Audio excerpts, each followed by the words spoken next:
নমস্কার বন্ধুরা, তোমরা দেখছো অল ইন্ডিয়া র্যাঙ্কার্স চ্যানেল। তো আজকে আমরা চলে আসছি বর্তমানে কে কোন পদে রয়েছে লেটেস্ট অ্যাপয়েন্টমেন্ট 2025-এর।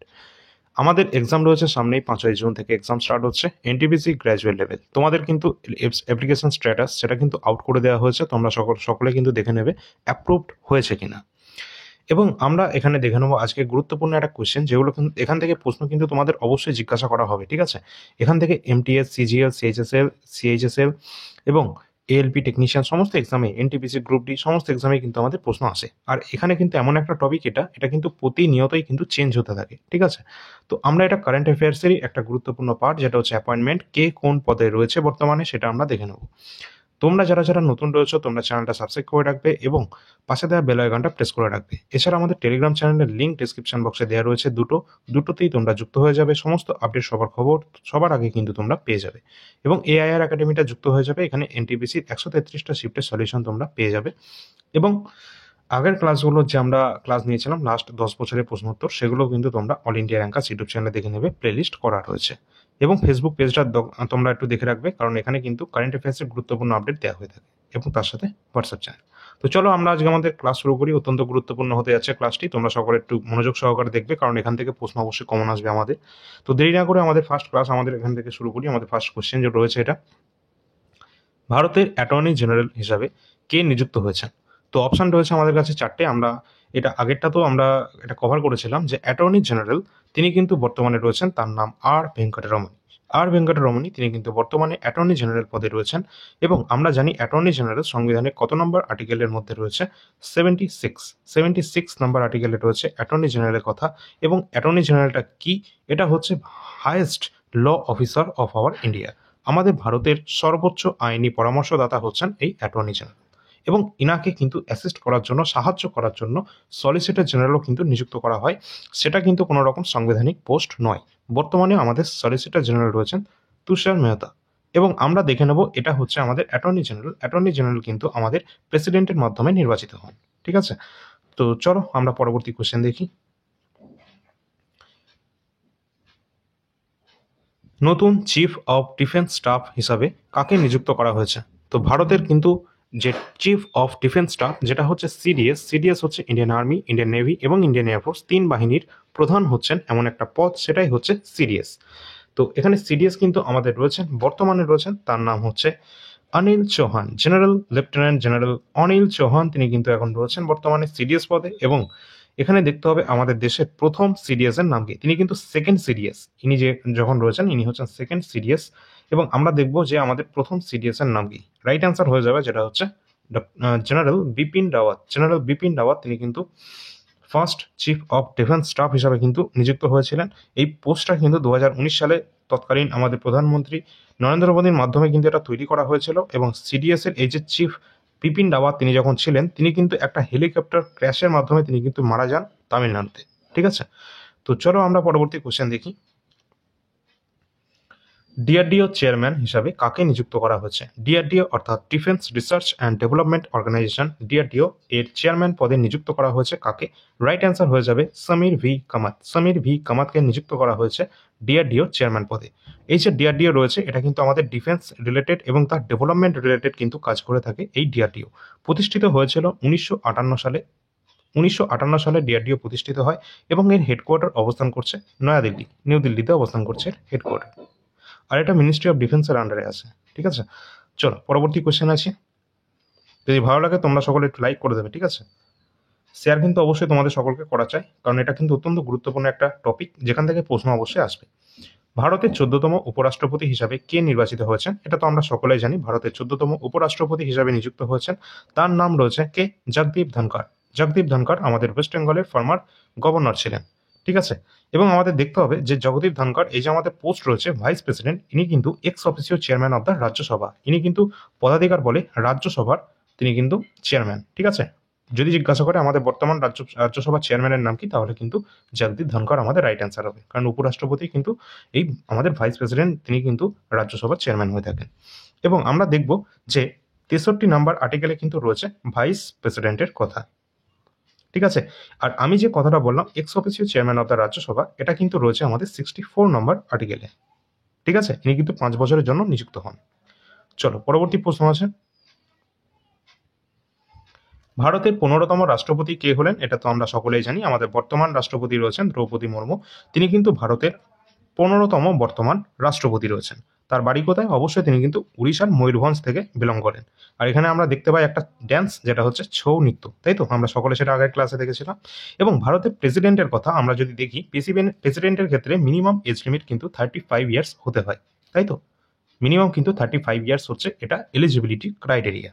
এবং আমরা জানি 52 নাম্বার যে আমাদের সংবিধানের আর্টিকেল রয়েছে, আর্টিকেল নাম্বার 52, এখানে কিন্তু প্রেসিডেন্ট অফ ইন্ডিয়া সম্পর্কে কিন্তু বলা রয়েছে। এবং এই প্রেসিডেন্টের এক্সিকিউটিভ পাওয়ার সম্পর্কে বলা রয়েছে 53 নাম্বার আর্টিকেলে। তিনিও কিন্তু 5 বছরের জন্য নিযুক্ত হন, ঠিক আছে? এটাও কিন্তু গুরুত্বপূর্ণ। ওকে, চলো পরবর্তী প্রশ্ন রয়েছে, জাতীয় অনগ্রসর শ্রেণী কমিশনের চেয়ারপারসন হিসাবে নিযুক্ত করা হয়েছে কাকে? এখানে অপশনটা ভালো করে দেখো তোমরা। ন্যাশনাল, এটা আমি কি বলেছি, যেটা কিন্তু রয়েছে আমাদের অনগ্রসর শ্রেণী, জাতীয় অনগ্রসর শ্রেণী, অর্থাৎ national commission for backward classes. এখানে কিন্তু আমাদের রাইট অ্যান্সার হয়ে যাবে, অপশনগুলো তোমরা ভালো করে দেখে নাও। রাইট অ্যান্সার হয়ে যাবে আমাদের হংসরাজ গঙ্গারাম আহির। তিনি কিন্তু রয়েছেন বর্তমানে এই national commission for backward classes. পরবর্তী প্রশ্ন আছে, নীতি আয়োগের সিইও হিসাবে কাকে নিযুক্ত করা হয়েছে, অর্থাৎ নিযুক্ত হয়েছেন কে? তো নীতি আয়োগ এর ফুল ফর্ম রয়েছে national institution for transforming India. এটা হচ্ছে নীতি। এটার আগে ছিল একটা কমিশন, যেটা হচ্ছে প্ল্যানিং কমিশন। এই প্ল্যানিং কমিশন যেটা পরবর্তীতে নীতি আয়োগে আসে, যেটা কত সালে এটা এস্টাবলিশ হয়েছিল, যেটা কিন্তু আমাদের 1 জানুয়ারি 2015, 2015-তে এটা কিন্তু সেট আপ করা হয়েছিল নীতি আয়োগ। এর হেডকোয়ার্টার নিউ দিল্লিতে অবস্থান করছে। এবং এখানে আমাদের দেখতে হবে যে নীতি আয়োগের বর্তমান সিইও কে রয়েছেন। রাইট অ্যান্সার হয়ে যাবে BVR সুব্রমণিয়াম। তিনি কিন্তু বর্তমানে রয়েছেন এই নীতি আয়োগের সিইও। এবার আমাদের দেখতে হবে নীতি আয়োগের চেয়ারম্যান কে রয়েছেন। আমরা যেমন দেখছিলাম যে vice president x officio chairman of the Rajya Sabha, ঠিক সেরকম ভাবেই কিন্তু পিএম, আমাদের দেশের যে পিএম রয়েছেন প্রধানমন্ত্রী, তিনিও কিন্তু x officio chairman of the নীতি আয়োগ। সুতরাং আমাদের এই নীতি আয়োগের চেয়ারম্যান কিন্তু হয়ে যাবে আমাদের প্রধানমন্ত্রী নরেন্দ্র মোদী। এবং ভাইস চেয়ারম্যান কে রয়েছেন? ভাইস চেয়ারম্যান কিন্তু রয়েছেন, তার নাম হচ্ছে সুমন বেরি। সুমন বেরি কিন্তু বর্তমানে নীতি আয়োগের ভাইস চেয়ারম্যান রয়েছেন।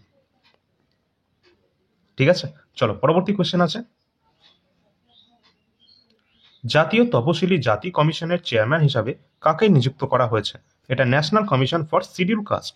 ওকে, শিডিউল কাস্টের কথা বলছি। সেই কমিশনের চেয়ারম্যান হিসাবে নিযুক্ত হয়েছে, তিনি কি? আমাদের রাইট অ্যান্সার হয়ে যাবে যেটা কিশোর মাকওয়ানা। কিশোর মাকওয়ানা তিনি কিন্তু বর্তমানে নিযুক্ত হয়েছেন ন্যাশনাল কমিশন ফর শিডিউল কাস্টে। ওকে, চলো পরবর্তী প্রশ্ন দেখি। পরবর্তী কোশ্চেনে যাওয়ার আগে আমরা দেখে নেব যে এনটিপিসি গ্র্যাজুয়েট এবং আন্ডার গ্র্যাজুয়েট লেভেলের যে লাস্ট এক্সাম হয়েছিল 2020-21, তারই কিন্তু শিফট ওয়াইজ সলিউশন কিন্তু আমাদের কাছে রয়েছে, যেটা তোমরা দেখতে পাচ্ছ। আর এখান থেকে প্রশ্ন 100% আসবে। তার কারণ আমি বলি, এটা হচ্ছে আমাদের previous year question paper last exam 2020-21-এর 133টা শিফটের। এখানে কিন্তু তোমাদের 5,000 প্লাস কিন্তু এখানে জিকে কোশ্চেন রয়েছে। এবং এই সমস্ত প্রশ্নগুলো প্রিন্টেবল ফরম্যাট রয়েছে, প্রিন্টও করতে পারবে। কিন্তু আমার মনে হয় এখন যেহেতু তোমাদের মোটামুটি 18 দিন মতো টাইম রয়েছে তোমাদের কাছে, সুতরাং তোমরা একটা কাজ করবে, এই পিডিএফটা কালেক্ট করে নিয়ে, অথবা তোমাদের কাছে যদি ইতিমধ্যে থেকে থাকে তাহলে তোমরা সেটাই কিন্তু মুখস্থ করতে থাকো। কারণ প্রিভিয়াস ইয়ার তোমাদের কিন্তু লাস্ট 2 সপ্তাহ কিন্তু অত্যন্ত গুরুত্বপূর্ণ তোমাদের মুখস্থ করার জন্য। এটা যত বেশি তোমরা লেটেস্ট এক্সামগুলো মুখস্থ করবে, তত তাড়াতাড়ি তোমরা এক্সামে ভালো ফল করতে পারবে। সুতরাং এটা যেটা রয়েছে 5,000 প্লাস কোশ্চেন তোমরা পেয়ে যাবে, সেটা কিন্তু তোমরা 99 টাকা পে করে তোমরা এটা পেয়ে যাবে। এখানে 300 প্লাস এখানে পে সংখ্যা রয়েছে, এবং পিডিএফটা দুটো পিডিএফে তোমরা এখানে পেয়ে যাবে। এই যে নাম্বার রয়েছে, নাম্বারটা তোমরা ডিসক্রিপশন বক্স এবং আমাদের কমেন্ট সেকশনে তোমরা পেয়ে যাবে, পিন করা থাকবে। তোমরা কিন্তু এই নাম্বারে হোয়াটসঅ্যাপের মাধ্যমে যোগাযোগ করতে পারবে। 99 টাকা পে করে complete NTPC PYQ GK 5,000 plus GK কিন্তু তোমরা পেয়ে যাবে। আর এটা কিন্তু অত্যন্ত গুরুত্বপূর্ণ, তার কারণ রেলওয়ে 2024-এর যে সমস্ত এক্সাম হয়েছে, আরপিএফ কনস্টেবলের কথাই যদি বলি, অনেক প্রশ্ন কিন্তু এখানে কমন এসেছে। সুতরাং এনটিপিসির কথা যখন বলবো, কারণ এটা এনটিপিসিরই পিওয়াইকিউ, সুতরাং ভালো মাত্রায় কমনের সম্ভাবনা কিন্তু আমরা দেখতে পাচ্ছি। এবং তোমাদের বলে রাখি, এর কিন্তু সলিউশন আমাদের চ্যানেলে কিন্তু অলরেডি দেওয়া রয়েছে। 31-32টা শিফট মতো আমাদের কিন্তু ডিটেল সলিউশন রয়েছে, এবং বাকিগুলো তোমরা এআইআর একাডেমিতে দেখতে পাবে। ঠিক আছে, কারেন্ট অ্যাফেয়ার্স আমরা জানি যে এসএসসি, রেল সমস্ত এক্সামের জন্য অত্যন্ত গুরুত্বপূর্ণ। সবথেকে বেশি তো দেখলাম 2024-এ যে সমস্ত এক্সাম হয়েছে তার মধ্যে কারেন্ট অ্যাফেয়ার্স রেলের এক্সামে প্রচুর মানে গুরুত্বপূর্ণ রোল প্লে করছে। এখানে আমরা আশা করা যায় যে এনটিপিসির যে এক্সামটা হতে যাচ্ছে সেখানে 40টা জিকে কোশ্চেনের মধ্যে 10টা তো মিনিমাম তোমাদের কিন্তু কারেন্ট অ্যাফেয়ার্স থাকবেই। ঠিক আছে, এটা তোমরা দেখে নিও তোমরা। ঠিক আছে, আর আমরা কিন্তু কারেন্ট অ্যাফেয়ার্স কিন্তু অলরেডি কমন দিয়ে এসেছি এসএসসি এবং রেলওয়ের সমস্ত এক্সামে।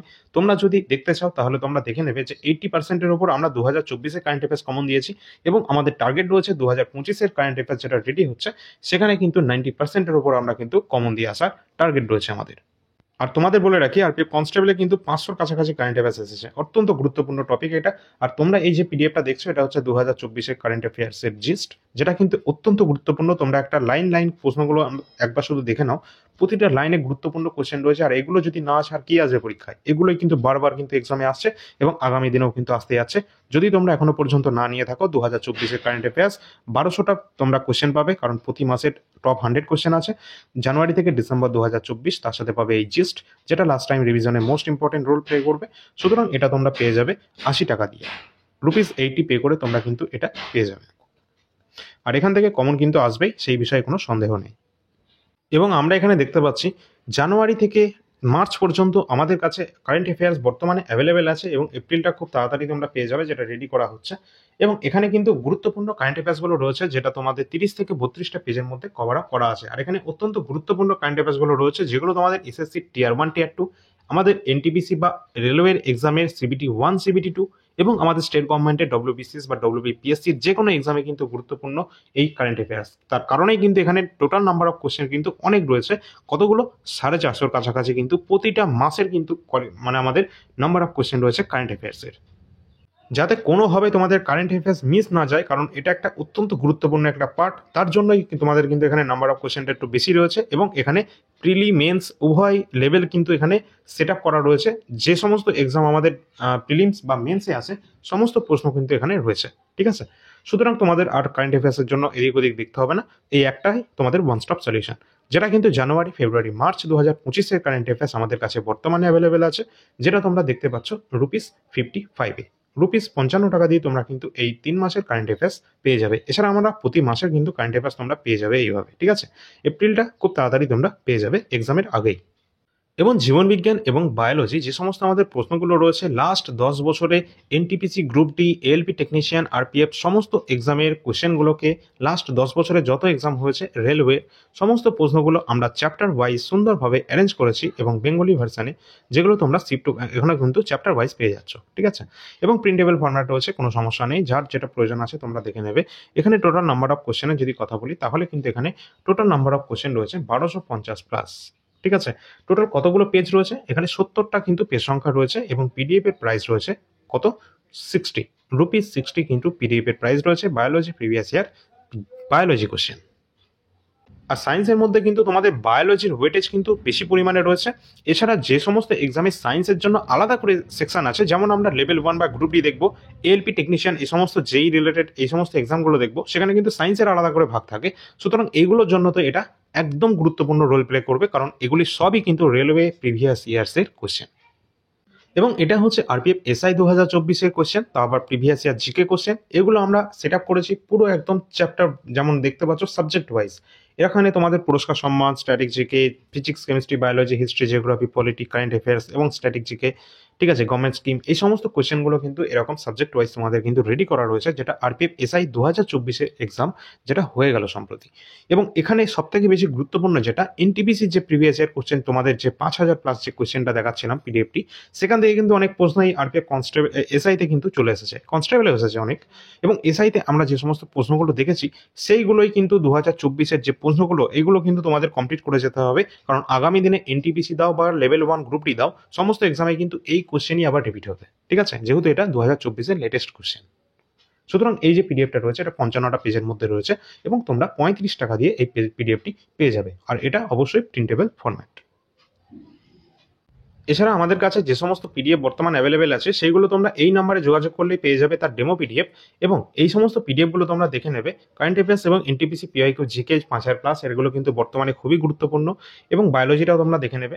তার সাথে এসএসসি জিডি 2026কে যারা টার্গেট করছো 2024-এর পিআইকিউ জিকেটা তোমরা আগে কমপ্লিট করে নেবে। তারপর তোমরা 2025-এরটা, যেটা কিন্তু আমাদের সাবজেক্ট ওয়াইজ রেডি করা হচ্ছে, সেটা খুব তাড়াতাড়ি অ্যাভেলেবেল হয়ে যাবে। এবং পিডিএফ সমস্ত রেডি হয়ে গেলে তোমরা কিন্তু টেলিগ্রাম চ্যানেলে তোমাদেরকে ইনফর্ম করে দেওয়া হবে। ডিসক্রিপশনে লিঙ্ক রয়েছে, তোমরা সকলে যুক্ত হয়ে থাকবে। আমাদের পরবর্তী কোশ্চেন আছে, ভারতের ভিজিলেন্স কমিশনার হিসাবে কে শপথ নিয়েছেন? এটা গুরুত্বপূর্ণ একটা পদ, যেটা কিন্তু আমাদের রয়েছে সেন্ট্রাল ভিজিলেন্স কমিশনার। কে রয়েছেন আমাদের বর্তমানে? আমাদের রাইট অ্যান্সার হয়ে যাবে এএস রাজীব। এএস রাজীব তিনি কিন্তু বর্তমানে রয়েছেন আমাদের সেন্ট্রাল ভিজিলেন্স কমিশনার।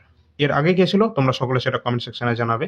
এবং এই যে সিভিসি, যেটা কিন্তু আমাদের সেট আপ হয়েছিল কবে, যেটা কিন্তু এটা কিন্তু সেট আপ করা হয়েছিল 1964-তে। অত্যন্ত গুরুত্বপূর্ণ একটা সংস্থা, ঠিক আছে। এবং এখানে কিন্তু কার রেকমেন্ডেশনে এটা কিন্তু অ্যাপয়েন্টমেন্ট করা হয়? অবশ্যই কিন্তু প্রেসিডেন্টের রেকমেন্ডেশনে এটা কিন্তু তাকে কিন্তু নিযুক্ত করা হয় আমাদের এই কমিশনারকে, ভিজিলেন্স কমিশনারকে। কত বছরের জন্য নিযুক্ত করা হয়? 4 বছরের জন্য কিন্তু নিযুক্ত করা হয়ে থাকে এই ভিজিলেন্স কমিশনারকে, ঠিক আছে, যিনি বর্তমানে রয়েছেন এএস রাজীব। পরবর্তী প্রশ্ন আছে, জাতীয় তদন্ত সংস্থা, যেটাকে আমরা বলি ন্যাশনাল ইনভেস্টিগেশন এজেন্সি, তোমরা সকলে এনআইএর নাম তো বর্তমানে খুবই শুনছো, ঠিক আছে। তো এটা কিন্তু আমাদের একটা তদন্ত সংস্থা, যেটা কিন্তু ন্যাশনাল ইনভেস্টিগেশন এজেন্সি এর ফুল ফর্ম রয়েছে। এবং এটা 2009 সালে কিন্তু এটা সেট আপ করা হয়েছিল। এটা মিনিস্ট্রি অফ হোম অ্যাফেয়ার্সের আন্ডারে আসে, ঠিক আছে। এবং আমাকে এখানে যেটা প্রশ্নটা জিজ্ঞাসা করা হয়েছে, মহাপরিচালক অর্থাৎ বর্তমানে ডিজি হিসাবে কাকে নিযুক্ত করা হয়েছে এনআইএর? আমাদের রাইট অ্যান্সার হয়ে যাবে কে? সদানন্দকে কিন্তু এখানে কিন্তু নিযুক্ত করা হয়েছে বর্তমানে এনআইএর ডিজি হিসাবে। পরবর্তী প্রশ্ন রয়েছে, 16তম অর্থ কমিশনের চেয়ারম্যান হিসাবে কাকে নিযুক্ত করা হয়েছে? গুরুত্বপূর্ণ কোশ্চেন। অর্থ কমিশন অর্থাৎ ফাইন্যান্স কমিশনার হিসাবে নিযুক্ত করা হয়েছে বর্তমানে কাকে? আমাদের রাইট অ্যান্সার হয়ে যাবে যে অরবিন্দ পানাগড়িয়া, তিনি কিন্তু 16তম ফাইন্যান্স কমিশনার হিসাবে কিন্তু বর্তমানে নিযুক্ত হয়েছেন। এবং এখান থেকে প্রশ্ন কিন্তু ডাইরেক্ট এক্সামে আসে যে এই ফাইন্যান্স কমিশন আমাদের কনস্টিটিউশনের কত নম্বর আর্টিকেল থেকে আমরা জানতে পারি? যেটা কিন্তু 280 নম্বর আর্টিকেলে কিন্তু রয়েছে এটা, এই ফাইন্যান্স কমিশন সম্পর্কে, ঠিক আছে। এবং আমাদের দেখতে হবে এখানে কিন্তু একজন চেয়ারম্যান থাকে, তার সাথে সাথে কিন্তু 4 জন মেম্বারও থাকে, ঠিক আছে। আর এই যে চেয়ারম্যান রয়েছেন তাকে কিন্তু প্রেসিডেন্টের মাধ্যমে অ্যাপয়েন্টমেন্ট করা হয়ে থাকে। আর আমরা যদি বলি এটা, এই যে কমিশন রয়েছে ফাইন্যান্স কমিশন, এটা প্রথম সেট আপ বা এস্টাবলিশ করা হয়েছিল কত সালে? যেটা কিন্তু 1951 সালে কিন্তু এর সেট আপ করা হয়েছিল। পরবর্তী কোশ্চেন আছে আমাদের, ভারতের তৃতীয় মেয়াদের প্রধানমন্ত্রী হিসাবে কাকে শপথ গ্রহণ করা হয়েছে? তো কে শপথ গ্রহণ করেছেন আমাদের প্রধানমন্ত্রী হিসাবে, তা আবার তৃতীয়বারের মেয়াদে? আমাদের রাইট অ্যান্সার হয়ে যাবে, আমরা সকলেই জানি, শ্রী নরেন্দ্র দামোদর দাস মোদী। তিনি কিন্তু বর্তমানে রয়েছেন আমাদের তৃতীয় টার্মের যে প্রধানমন্ত্রী হিসাবে কিন্তু রয়েছেন। এটা কিন্তু গুরুত্বপূর্ণ রয়েছে। এবং আমরা জানি যে এই যে আমাদের প্রাইম মিনিস্টার মোদী রয়েছেন, ইনি কিন্তু এই ভারতের প্রথম যে আমাদের ছিলেন তার নাম কি? জওহরলাল নেহেরু। এই জওহরলাল নেহেরুর পর তিনি কিন্তু সেকেন্ড প্রাইম মিনিস্টার, যিনি কিন্তু এত দিন ধরে কিন্তু তিনি রয়েছেন। কতদিন? 2014 সালে তিনি কিন্তু প্রথম আসেন, তারপর 2019 সালের ইলেকশনও জেতেন, এবং বর্তমান 2024 সালের ইলেকশনও কিন্তু জিতেছেন, ঠিক আছে। তো এই টপিকগুলো কিন্তু আমাদেরকে দেখতে হবে। এবং তিনি কিন্তু যে আমাদের পিএম যে পদ রয়েছে, এই পিএম পদ সম্পর্কে আমাদের দেখতে হবে, যেটা কিন্তু আর্টিকেল 74-এ কিন্তু রয়েছে, তাই তো। এবং আমাদের এটাও দেখতে হবে এই পিএম কে অ্যাপয়েন্টমেন্ট করা হয় কার মাধ্যমে? অবশ্যই প্রেসিডেন্ট অফ ইন্ডিয়া আমাদের যিনি রয়েছেন দ্রৌপদী মুর্মু, অর্থাৎ আমাদের প্রেসিডেন্টের মাধ্যমে কিন্তু এই পিএম কে কিন্তু অ্যাপয়েন্টমেন্ট করা হয়ে থাকে। আর পিএম এর এজ, মিনিমাম এজ কত বছর হতে হবে? পিএম কে কিন্তু আমাদের অ্যাপয়েন্টমেন্ট করা হয় দুটো সভা থেকে, যেটা হচ্ছে একটা লোকসভা এবং একটা রাজ্যসভা। যদি পিএম আমাদের লোকসভা থেকে নির্বাচিত হয়ে আসে, তাহলে তার মিনিমাম এজ হতে হবে 25। তার কারণ আমাদের লোকসভার সদস্যদের মিনিমাম এজ হতে হয় 25, তাই তো। ঠিক সেরকমভাবে যদি পিএম আমাদের রাজ্যসভা থেকে মনোনীত হয়ে আসেন অর্থাৎ নির্বাচিত হয়ে আসেন, তাহলে কিন্তু আমাদেরকে মিনিমাম এই পিএম এর জন্য এজ লিমিট রয়েছে, যেটা রাজ্যসভার ক্ষেত্রে সেটা হচ্ছে 30। কারণ রাজ্যসভার মেম্বারের সর্বনিম্ন বয়স হচ্ছে 30 হতে হবে, ঠিক আছে। তো এগুলো আমাদেরকে দেখতে হবে। এছাড়া আমরা জানি আমাদের ভারতের প্রথম যে আমাদের কংগ্রেস প্রাইম মিনিস্টার রয়েছেন তার নাম কি?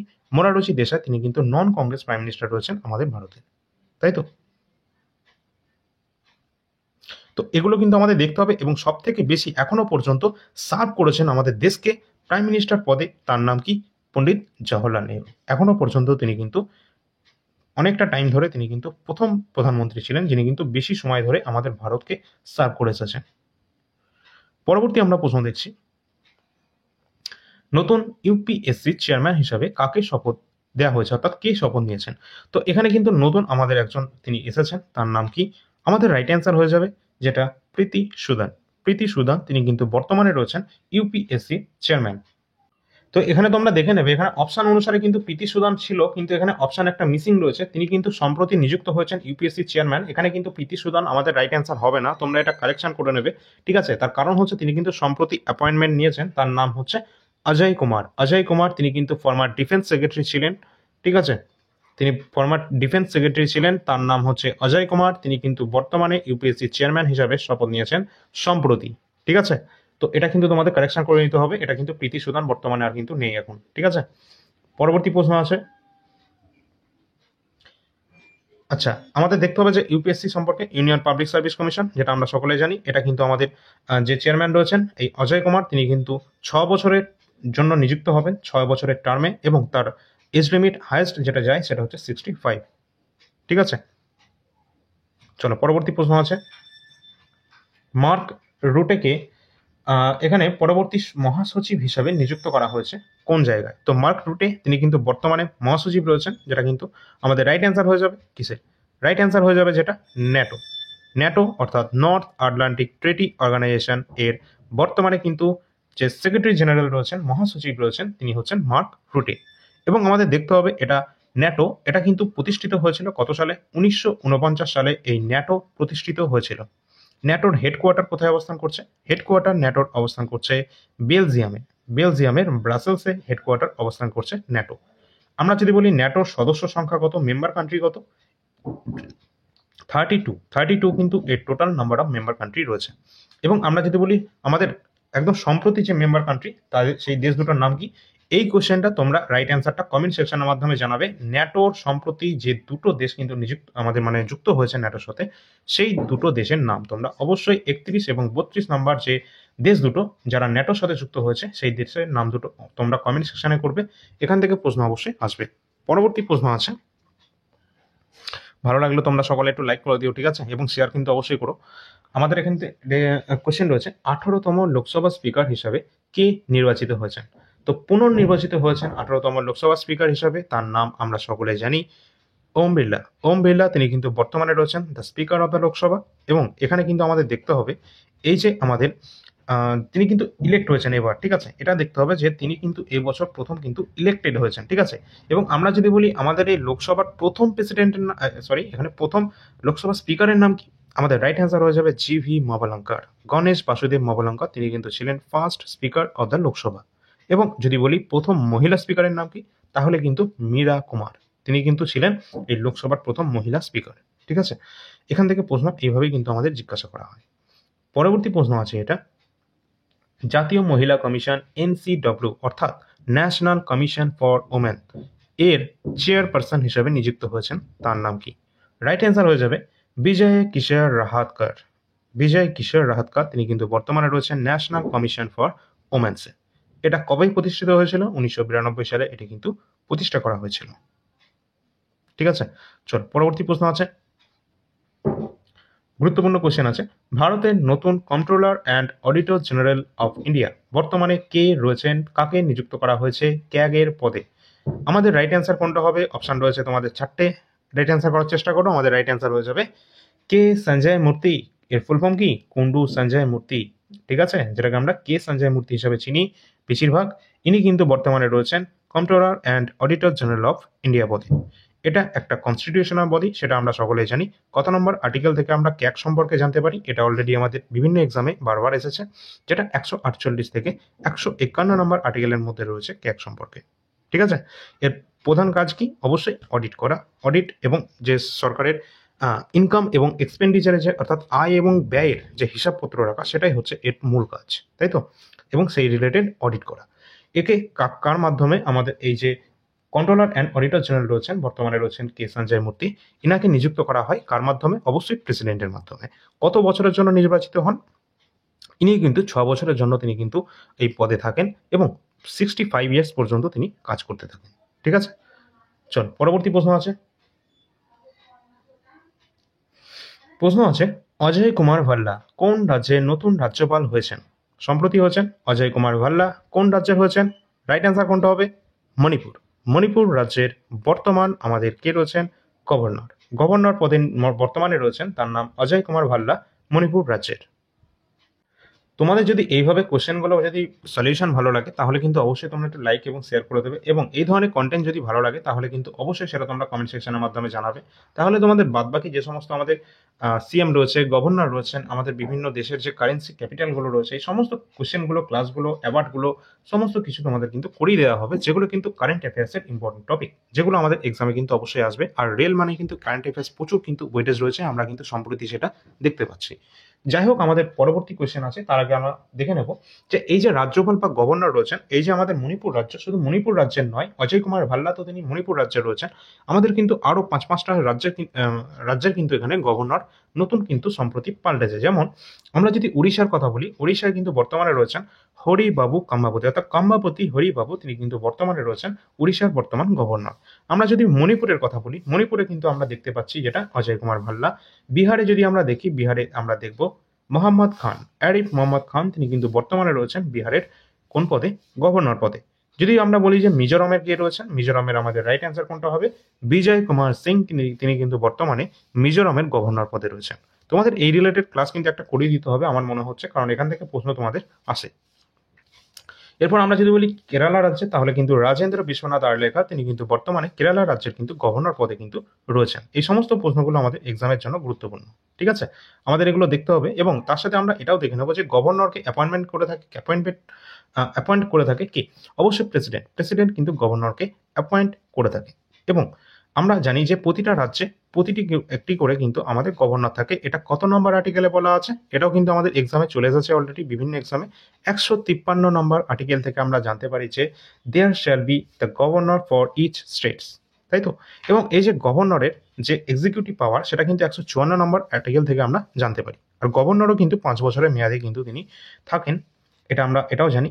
ঠিক আছে, তো এই সমস্ত কোশ্চেনগুলো আমাদের আছে, এবং আমরা এটাও জানি যে রাষ্ট্রপতির যেমন ক্ষমা মানে করার যে ক্ষমতা রয়েছে, অর্থাৎ কোনো দেখা গেলো কাউকে ফাঁসি দেওয়া হচ্ছে, এবং সেই সময় সে যদি রাষ্ট্রপতির কাছে আবেদন করে, তার ফাঁসি কিন্তু মানে আটকে দেওয়ার ক্ষমতা কিন্তু রয়েছে রাষ্ট্রপতি। ঠিক সেই রকম কিন্তু একটা ক্ষমতা আমাদের রাজ্যের গভর্নরের হাতেও রয়েছে।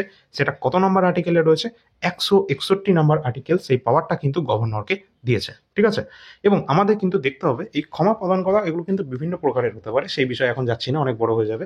তোমরা বলবে যে রাষ্ট্রপতি কত নম্বর আর্টিকেলের মাধ্যমে ক্ষমাটা প্রদান করতে পারে বা কারো ফাঁসি পর্যন্ত আটকে দিতে পারে। ঠিক আছে, এটা তোমাদের জন্য কোশ্চেনটা থাকছে। পরবর্তী কোশ্চেন আমরা দেখে নিই। পরবর্তী আমাদের যে প্রশ্ন রয়েছে, যেটা রয়েছে কি নালসা। নালসা একটা অত্যন্ত গুরুত্বপূর্ণ সংস্থা, যেটা রয়েছে কি এর নির্বাহী চেয়ারম্যান হিসেবে নিযুক্ত করা হয়েছে কাকে? নালসা নির্বাহী যে চেয়ারম্যান রয়েছেন তাকে নির্বাচিত করা হয়েছে, তিনি কি?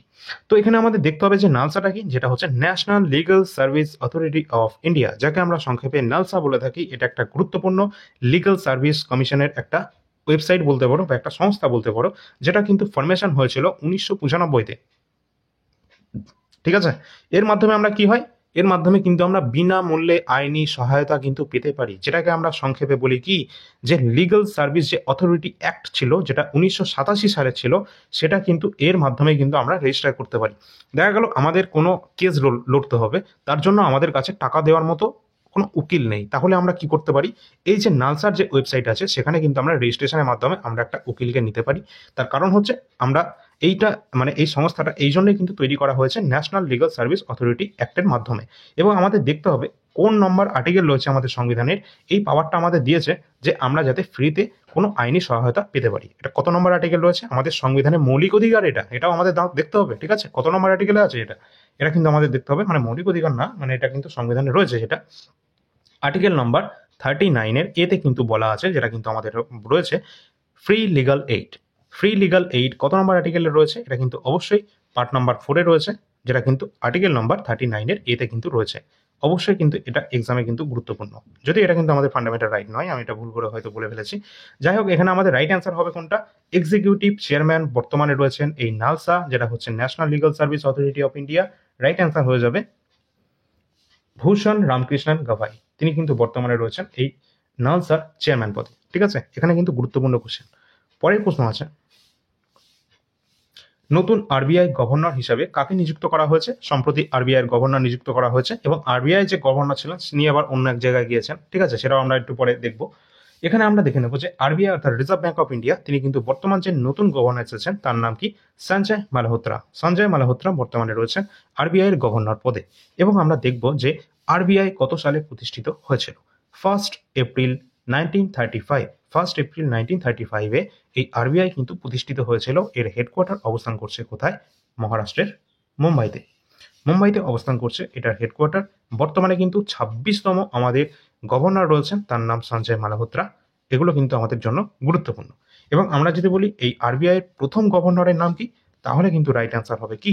Osborne Smith. ঠিক আছে, আর রিজার্ভ ব্যাংক অফ ইন্ডিয়া কবে এটা জাতীয়করণ হয়েছিল, ন্যাশনালাইজ হয়েছিল? যেটা কিন্তু 1949-এ। ঠিক আছে, চলো পরবর্তী প্রশ্ন দেখি। যদি ভালো লাগে লাইক করে সকলে। আচ্ছা, পরবর্তী আমাদের যে প্রশ্ন আছে দেখি। এবং তোমাদের বলে রাখি, কিন্তু স্পোর্টস রিলেটেড কারেন্ট অ্যাফেয়ার্স কিন্তু অলরেডি আমরা করিয়েছি, তোমরা সকলে একটু দেখে নেবে চ্যানেলে গিয়ে। ঠিক আছে, এবং তোমাদের যেটা রয়েছে ভারতের জাতীয় কংগ্রেস, ওখান থেকে কিন্তু প্রশ্ন আসবে, ওটা কিন্তু অলরেডি করানো হয়েছে সম্প্রতি। পরবর্তী আমাদের প্রশ্ন আছে জাতীয় মানবাধিকার কমিশন, যেটাকে আমরা সংক্ষেপে কি বলছি? এনএইচআরসি, অর্থাৎ ন্যাশনাল হিউম্যান রাইটস কমিশন।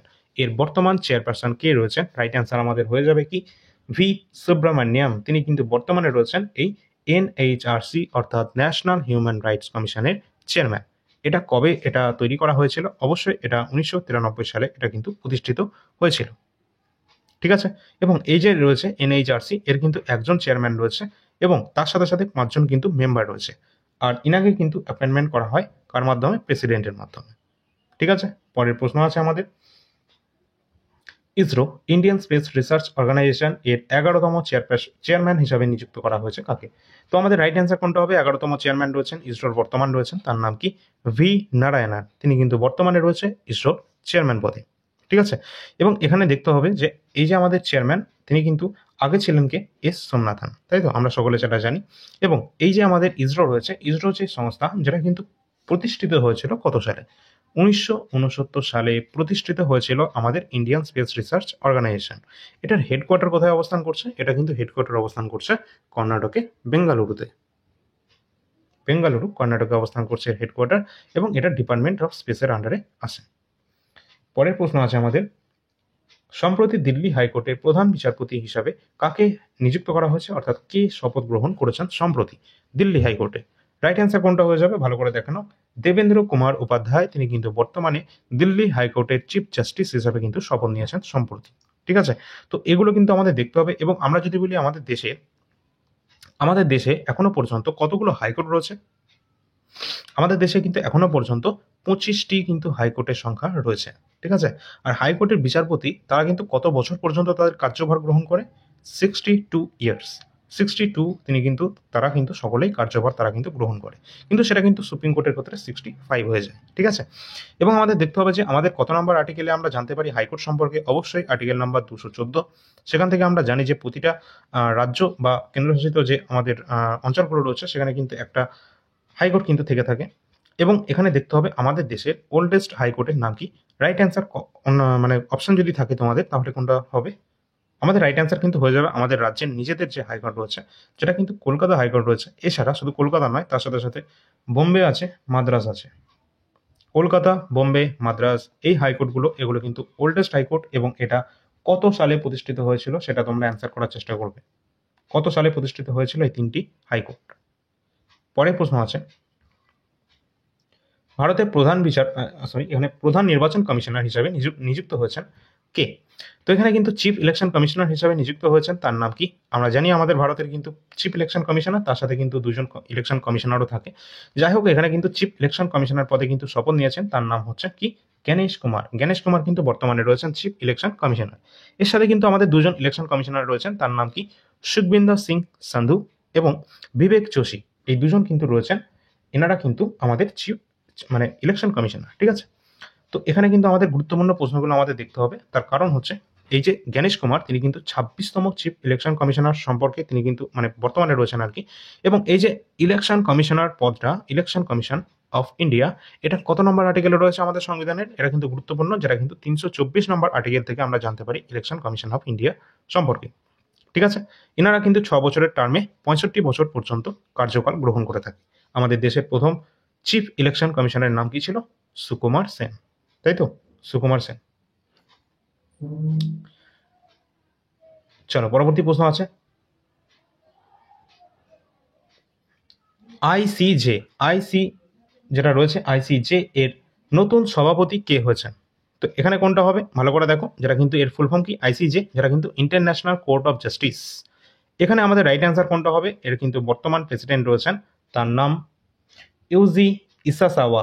তিনি কিন্তু বর্তমানে রয়েছেন এই ICG international court of justice এর বর্তমান প্রেসিডেন্ট। এবং এর হেডকোয়ার্টার কোথায় অবস্থান করছে, কত সালে এটা প্রতিষ্ঠিত হচ্ছে, পরীক্ষায় আসে। আমরা দেখে নেব যে 1945 সালে কিন্তু এটা প্রতিষ্ঠিত হয়েছিল। 1945-এ এটার হেডকোয়ার্টার অবস্থান করছে নেদারল্যান্ডের হেগ শহরে, হেগ শহরে নেদারল্যান্ড। পরীক্ষায় বারবার আছে এই ধরনের কোশ্চেনগুলো। ঠিক আছে, পরের প্রশ্ন আছে, আর ইন্টারন্যাশনাল হাইকোর্টের জাজের সংখ্যা কত? এটা পরীক্ষায় আছে, যেটা কিন্তু 15 জন। ঠিক আছে, আচ্ছা, রেখা গুপ্তা কোন রাজ্য বা কেন্দ্রশাসিত অঞ্চলের নতুন মুখ্যমন্ত্রী হয়েছেন? রেখা গুপ্তা কোন রাজ্য বা কেন্দ্রশাসিত অঞ্চলের নতুন মুখ্যমন্ত্রী হয়েছেন? রাইট অ্যান্সার হয়ে যাবে, সম্প্রতি কিন্তু দিল্লিতে ইলেকশন হয়েছিল, সেখানে কিন্তু রেখা গুপ্তা তিনি কিন্তু এখানে কিন্তু ইলেক্ট হয়েছেন চিফ মিনিস্টার পদে। ঠিক আছে, চলো পরবর্তী প্রশ্ন আছে, ভারতের নতুন অর্থ সচিব হিসাবে কাকে নিযুক্ত করা হয়েছে? ভারতের নতুন অর্থ সচিব অর্থাৎ ফাইন্যান্স সেক্রেটারি পদে কিন্তু নির্বাচিত হয়েছেন, তার নাম কি আছে? তার নাম হয়ে যাবে অজয় শেঠ। অজয় শেঠ তিনি কিন্তু বর্তমানে রয়েছেন ফাইন্যান্স সেক্রেটারি। ঠিক আছে, কত বছরের জন্য নিযুক্ত করা হয়? 2 বছরের জন্য এটা নিযুক্ত করা হয়। পরের প্রশ্ন আছে, সেবি, সেবি মানে কি? সেবি হচ্ছে securities and exchange board of India, যেটা কিন্তু 1988-তে এর সেট আপ হয়েছিল। যাই হোক, এর 11তম চেয়ারপারসন হিসাবে কাকে নিযুক্ত করা হয়েছে? তো এর 11তম চেয়ারপারসন হিসাবে নিযুক্ত করা হয়েছে, তার নাম তুহিন কান্ত পান্ডে। তুহিন কান্ত পান্ডে। ঠিক আছে, তিনি কিন্তু বর্তমানে রয়েছেন সেবির 11তম চেয়ারপারসন হিসাবে। এবং এখানে দেখতে হবে হেডকোয়ার্টার কোথায় অবস্থান করছে, সেবি মুম্বাইতে। ঠিক আছে, পরের প্রশ্ন আছে, প্রধানমন্ত্রী নরেন্দ্র মোদীর প্রধান সচিব অর্থাৎ প্রিন্সিপাল সেক্রেটারি টু টু অর্থাৎ দ্বিতীয় প্রিন্সিপাল সেক্রেটারি পদে কিন্তু নিযুক্ত করা হয়েছে কাকে? গুরুত্বপূর্ণ কোশ্চেন, তার কারণ former governor of reserve bank of India মানে আমাদের আগে ছিল কে, যেটা ছিল শক্তিকান্ত দাস। শক্তিকান্ত দাস কিন্তু এখানে বর্তমানে কিন্তু রয়েছেন তিনি প্রিন্সিপাল সেক্রেটারি দ্বিতীয়, অর্থাৎ দ্বিতীয় প্রিন্সিপাল সেক্রেটারি হিসেবে কিন্তু নির্বাচিত করা হয়েছে এই প্রধানমন্ত্রীর প্রিন্সিপাল সেক্রেটারি। এবং আরেকজন রয়েছে প্রধানমন্ত্রী প্রিন্সিপাল সেক্রেটারি, তার নাম কি? তার নাম কিন্তু রয়েছে আমাদেরকে অবশ্যই প্রমোদ কুমার মিশ্রা। প্রমোদ কুমার মিশ্রা, তিনি কিন্তু পিকে মিশ্রা আমরা বলে থাকি, তিনি কিন্তু রয়েছেন প্রিন্সিপাল সেক্রেটারি, আগে থেকেই ছিলেন। এবং তার সাথে শক্তিকান্ত দাসকেও কিন্তু এখানে নিযুক্ত করা হয়েছে এই প্রিন্সিপাল সেক্রেটারি পদে। পরের কোশ্চেন আছে, 2025 সালে ভারতের রাজস্ব সচিব অর্থাৎ রেভিনিউ সেক্রেটারি হিসাবে নিযুক্ত হয়েছেন কে? রাইট অ্যান্সার হয়ে যাবে অরবিন্দ শ্রীবাস্তব। অরবিন্দ শ্রীবাস্তব তিনি কিন্তু বর্তমানে রয়েছেন রেভিনিউ সেক্রেটারি পদে কিন্তু রয়েছেন। নেক্সট কোশ্চেন আছে, আন্তর্জাতিক অলিম্পিক কমিটি, যেটা ইন্টারন্যাশনাল অলিম্পিক কমিটি রয়েছে, প্রথম মহিলা এবং আফ্রিকান প্রেসিডেন্টের নাম বলো, যিনি কিন্তু বর্তমানে নির্বাচিত রয়েছেন, বর্তমানে কিন্তু এই পদে রয়েছেন। আইসিও, ইন্টারন্যাশনাল অলিম্পিক কমিটির কিন্তু বর্তমানে নির্বাচিত রয়েছেন প্রথম মহিলা এবং আফ্রিকান সভাপতি হিসাবে, তার নাম কি? রাইট অ্যান্সার যেটা হয়ে যাবে, যেটা রয়েছে আমাদের অপশন নাম্বার ফার্স্ট, কার্স্টি, যেটা রয়েছে কভেন্ট্রি। তিনি কিন্তু বর্তমানে রয়েছেন ইন্টারন্যাশনাল অলিম্পিক কমিটি। ঠিক আছে, এটা হেডকোয়ার্টার কোথায় অবস্থান করছে? ইন্টারন্যাশনাল অলিম্পিক কমিটি, যেটা কিন্তু প্রতিষ্ঠিত হয়েছিল 1894-তে। এটা হেডকোয়ার্টার অবস্থান করছে লুসেন সুইজারল্যান্ডের। ঠিক আছে, পরবর্তী প্রশ্ন আছে, এটা বর্তমান প্রেসিডেন্ট কে রয়েছেন অবশ্যই সেটা বলবে, যেটা কিন্তু তোমরা দেখতেই পাচ্ছ। পরের প্রশ্ন আছে, প্রধানমন্ত্রী নরেন্দ্র মোদী একান্ত সচিব, যেটা কিন্তু প্রাইভেট সেক্রেটারি এখানে কিন্তু বলা হচ্ছে। ঠিক আছে, এটা কিন্তু প্রাইভেট সেক্রেটারির কথা বলা হচ্ছে, যেখানে আমাদের রাইট অ্যান্সার হবে কোনটা? প্রাইভেট সেক্রেটারি, অর্থাৎ প্রধান যে আমাদের সচিব রয়েছেন তাকে নিযুক্ত করা হয়েছে প্রধানমন্ত্রী, তার নাম হয়ে যাচ্ছে কি? নিধি তিওয়ারি। নিধি তিওয়ারি তিনি কিন্তু বর্তমানে কিন্তু প্রাইভেট সেক্রেটারি পদে কিন্তু রয়েছেন প্রাইম মিনিস্টার নরেন্দ্র মোদীর। ঠিক আছে, সম্প্রতি নিযুক্ত হয়েছেন ইনি। পরের প্রশ্ন আছে, bar council of Indian chairman হিসাবে কাকে পুনর্নির্বাচিত করা হয়েছে? তো এখানে বলা হচ্ছে বার কাউন্সিল অফ ইন্ডিয়ার চেয়ারম্যান হিসাবে কিন্তু নির্বাচিত করা হয়েছে, পুনর্নির্বাচিত করা হয়েছে, তার নাম কি? এখানে আমাদের রাইট অ্যান্সার যেটা হয়ে যাবে অবশ্যই মনন কুমার মিশ্রা তিনি কিন্তু বর্তমানে রয়েছেন এই বার কাউন্সিল অফ ইন্ডিয়া পদে, ঠিক আছে। আর এই যে বার কাউন্সিল, যেটা কিন্তু আমাদের একটা স্ট্যাচুটরি বডি, ঠিক আছে। আর এটা কিন্তু এখানে লিগাল প্র্যাকটিস এবং লিগাল এডুকেশন অফ ইন্ডিয়ার আন্ডারে কিন্তু আসে, ঠিক আছে। পরের প্রশ্ন আছে, ভারতের 52তম প্রধান বিচারপতি হিসাবে কাকে নিযুক্ত করা হয়েছে? কে হয়েছেন ভারতের বর্তমানে 52তম চিফ জাস্টিস? আমাদের রাইট অ্যান্সার হয়ে যাবে কে? Justice B.R.. গাভাই। তিনি কিন্তু বর্তমানে রয়েছেন 52তম চিফ জাস্টিস পদে। এখানে কিন্তু গুরুত্বপূর্ণ আমাদের এটা দেখতে হবে, রিসেন্ট কিন্তু তিনি হয়েছেন। এর আগে কে ছিল? সঞ্জীব খান্না তিনি কিন্তু ছিলেন, তিনি কিন্তু আগে ছিলেন, এবং বর্তমানে কিন্তু রয়েছেন বি.আর. গাভাই, ঠিক আছে। কার মাধ্যমে অ্যাপয়েন্টমেন্ট করা হয় আমাদের এই চিফ জাস্টিসকে? অবশ্যই প্রেসিডেন্টের মাধ্যমে কিন্তু অ্যাপয়েন্টমেন্ট করা হয়ে থাকে, ঠিক আছে।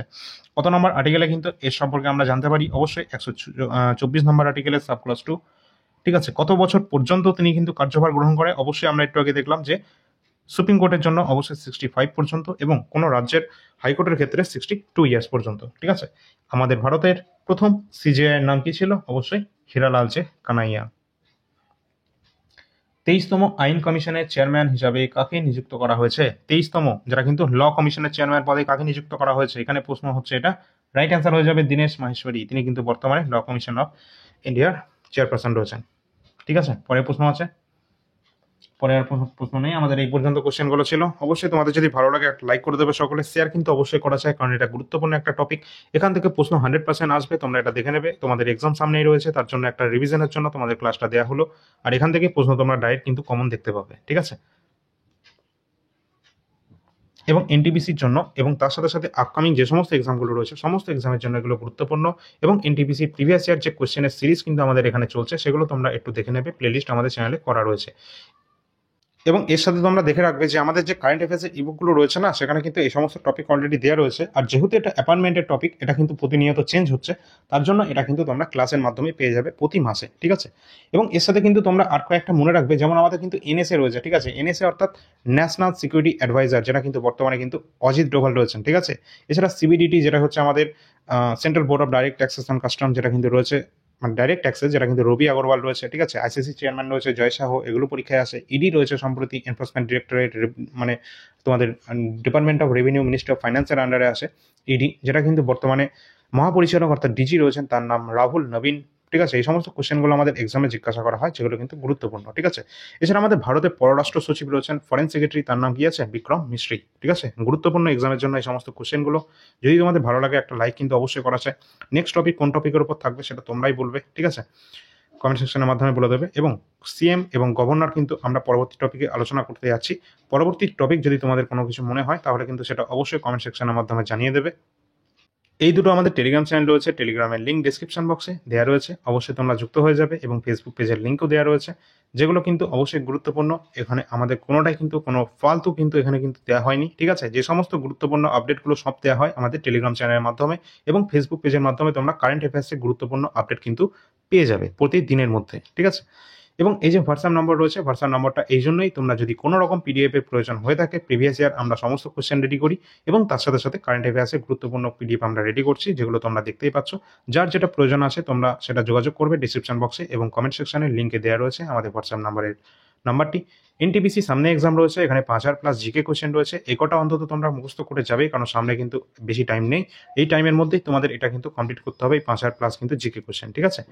এবং তোমাদের দেখতে হবে যে এই যে আমাদের কারেন্ট অ্যাফেয়ার্সগুলো রয়েছে, এটা কিন্তু গুরুত্বপূর্ণ, কারণ কারেন্ট অ্যাফেয়ার্স কিন্তু এনটিপিসি এক্সামে 10টা করে অবশ্যই জিজ্ঞাসা করা হবে।